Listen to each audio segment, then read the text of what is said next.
Hi అండి. బ్లౌజులు cut చేసేటప్పుడు 2 సులువు మార్గాలు చెప్తాను నేను. ఒకటేమో చార్ట్ పేపర్‌పై బ్లౌజ్ కట్ చేసుకొని ఒక దగ్గర పెట్టేసుకున్నామనుకోండి, అస్తమానం మన కొలతలు తీసుకొని లేదా కస్టమర్‌వైతే కస్టమర్ కొలతలు కూడా అస్తమానంకు తీసుకోవాల్సిన అవసరం ఉండదు. చాలా టైం సేవ్ అవుతుంది. ఆ చార్ట్ పేపర్ లైనింగ్ మీద పెట్టి యాజ్ ఇట్ ఈజ్‌గా కట్ చేసుకోవచ్చు. దీనివల్ల మనకి చాలా టైం సేవ్ అవుతుంది. మీకు ఎవరికైనా చార్ట్ పేపర్‌పై కట్ చేసుకోవాలి ఎలాగో కామెంట్ చేస్తే నేను నెక్స్ట్ వీడియోలో చేసి పెడతాను. రెండోది చాలా ఇంపార్టెంటు. చాలామంది క్లాత్ జారిపోతుందని స్టిచ్చింగ్ చేయడానికి చాలా ఇబ్బంది పడతారు కదా!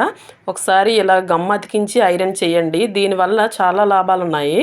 ఇలా గమ్ అతికించి చేయడం వల్ల ఏంటంటే మనం స్టిచ్చింగ్ కూడా చాలా తొందరగా అయిపోతుంది. ఉగ్గులు అనేవి అస్సలు రావు.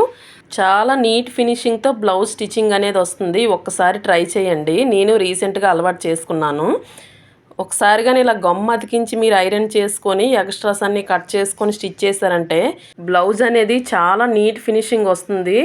మీకు ఎవరికైనా గమ్ అతికించడం ఎలాగో క్లియర్‌గా తెలియకపోతే నాకు కామెంట్ చేయండి. నెక్స్ట్ వీడియోలో క్లియర్‌గా లాంగ్ వీడియో తీసి పెడతాను.